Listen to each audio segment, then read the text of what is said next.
सर्वात महत्त्वाची गोष्ट म्हणजेच पेज स्ट्रक्चर. तर मित्र, पेज स्ट्रक्चरची सुरुवात जर आपण करायचं म्हटलं, तर मी तुम्हाला बोललो होतो की HTML ची फाईल जी आपण ओपन केली आहे इथं, तर यामध्ये आपल्याला सर्वप्रथम लिहायचं असतं बॉयलर प्लेट कोड. तर बॉयलर प्लेट कोड म्हणजेच नाही तर हे पेज स्ट्रक्चर.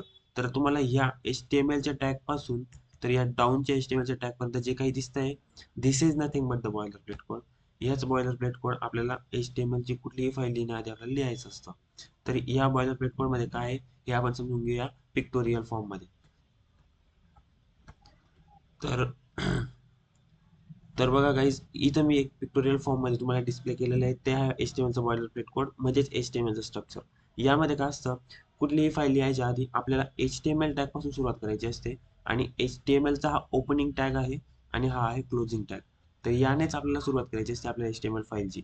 आता हे नेमकं काय आहे, अँग्युलर ब्रॅकेट वगैरे हे सर्व मी तुम्हाला पुढे सांगणार आहे. आता जस्ट फक्त बघा की हा असं काहीतरी असतं, अँग्युलर ब्रॅकेट असतो ज्याने HTML ओपन होते आणि क्लोज पण होतो आणि क्लोज होत असताना इथं स्लॅश लावलेला असतो. फक्त एवढं लक्षात ठेवा. आता हे का असतं काय नाही हे तुम्हाला पुढे बरोबर सर्व कळेल. ठीक आहे.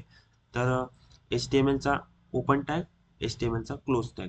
एक गोष्ट, कुठलाही टॅग असतो ज्याला ओपन करायचा असला तर अँग्युलर ब्रॅकेटमध्ये सिम्पली त्या टॅगचं नाव लिहायचं आणि क्लोज करत असताना अँग्युलर ब्रॅकेटमध्ये त्या टॅग आधी आपल्याला स्लॅशचा यूज करायचा असतो. एवढी एक गोष्ट आहे. त्यानंतर HTML टॅग लिहिल्यानंतर त्यामध्ये आपल्याला पूर्ण कोड लिहायचा असतो. त्याच्यात दोन पार्ट्स पडतात. एक म्हणजे हेडिंग पार्ट आणि दुसरा म्हणजे बॉडी पार्ट. तर हेड पार्ट असतो आणि बॉडी पार्ट असतो.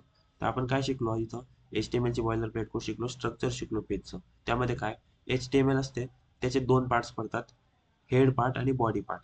तर यामध्ये आपल्याला पूर्ण आपलं HTML चं जे पेज आहे ते डिझाईन करायचं असतं.